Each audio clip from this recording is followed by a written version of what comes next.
అంబేద్కర్ చౌరస్తాలోని నిన్న కేటీఆర్ వ్యాఖ్యలను పేకుడు వీడియోలు బస్సులలో ఉచిత బస్సులో ప్రయాణంలో మహిళలు అల్లమెల్లిపాయ పొట్టని బ్రష్ వేసుకొని పోతుండ్రని ఇదని బ్రేక్ డ్యాన్సులు చేస్తుండ్రు అది ఇదని నిన్న మాట్లాడడం జరిగింది.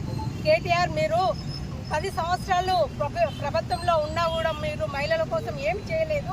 ఇవాళ 9వ తారీఖు నాడు డిసెంబర్ 9 నాడు ఏదైతే గవర్నమెంట్ ఏర్పడ్డాక తొలి సంతకమే సోనియా గాంధీ మేరకు ఉచిత బస్సు మహిళల కోసమని తెలంగాణ ఉచిత బస్సు ప్రయాణికులకు మహిళలకు ఉచిత బస్సు అనేది పెట్టడం జరిగింది. అటువంటిది ఇవాళ 12,000 కోట్ల మంది 8 నెలల క్రితము 12,000 మంది ఇవాటికి ప్రయాణం చేయడం జరుగుతుంది.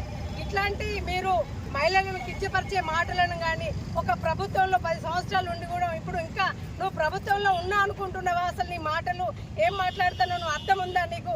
నీ అయ్యా ఇంట్లో ఫామ్ హౌస్లో వన్నాడు, నీ చెల్లెపోయి జైల్లో వన్నది, నీకు మతిస్మిత లేదా? నేను తీసుకుపోయి ఎర్రగడ్డ హాస్పిటల్ జాయిన్ చేయమంటావా? అసలు ఏం మాట్లాడుతున్నావు? నీ మాటకేమన్నా అర్థం ఉందా? దాన్ని చూసి బీఆర్ఎస్ వాళ్ళు కూడా సోషల్ మీడియాలో ఇట్లా పెట్టడం సరైనది కాదు. మహిళలు అనేది పూజించిండ్రు.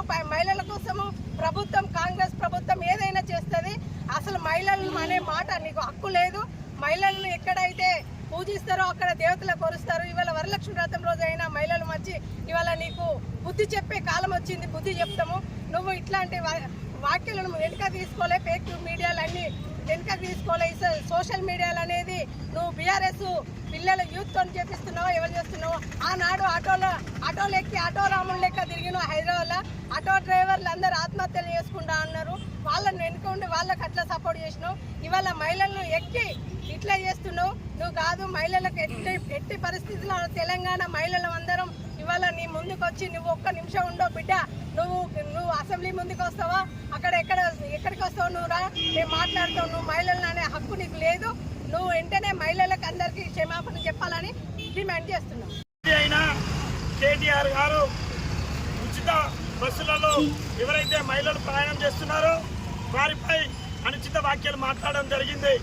అరే సన్నాసి, మీ ప్రభుత్వంలో ఉన్ననాడు ఒక మహిళ వచ్చి అన్నా నాకు 3 ఆడపిల్లలు అని చెప్పేసి మీతో చెప్పుకుంటే నువ్వు మా కోసం కన్నావా అన్న సన్నాసివి నువ్వు. మీ చెల్లకు లిక్కర్ దందా చేసి ఆడవాళ్ళ యొక్క అవమానానికి గురైన మీ యొక్క చెల్లె చేయబట్టి అందుకోసమే ఇవాళ మీ చెల్లె టీఆర్ జైల్లో ఉంది. అయినా సిగ్గు లేకుండా ఒక ఆడపిల్లలు అని చెప్పి చూడకుండా వారిపై మాట్లాడిన మాట ఏవైతే ఉన్నాయో అవి వెనక్కి తీసుకోవాలి. వెంటనే మేము మహిళల పట్ల మంచి ఆలోచనతోని మంచి ఉద్దేశంతోని వారికి ఉచిత బస్సు అనే ప్రయాణం ఏర్పాటు చేయడం కోసం మహిళా లోకానికి వారు ఎక్కడికి పోయినా వాళ్ళ బిడ్డో వాళ్ళ కొడుకో వారి మన్మడో హైదరాబాద్ ఏదైనా సిటీలో ఉంటే బస్ కిరాయి లేకుండా ఆధార్ కార్డు పట్టుకొని పోయి వాళ్ళ బిడ్డను మనమరాలు తీసుకొచ్చే ఆలోచన చేసి మేము ఉచితంగా మహిళలకు బస్సు ప్రయాణం ఏర్పాటు చేయడం జరిగింది. దానికోసం ఎవరో ఒకరో ఇద్దరో అలాంటి ఎల్లిపాయలు పొట్టు తీసిందని చెప్పేసి మాట్లాడడం ఇది మీరు సరైన పద్ధతి కాదు. ఇలాంటి మాటలు మాట్లాడితే ఊరుకునేది లేదు. ఖబర్దార్ బిడ్డ కేటీఆర్ గారు.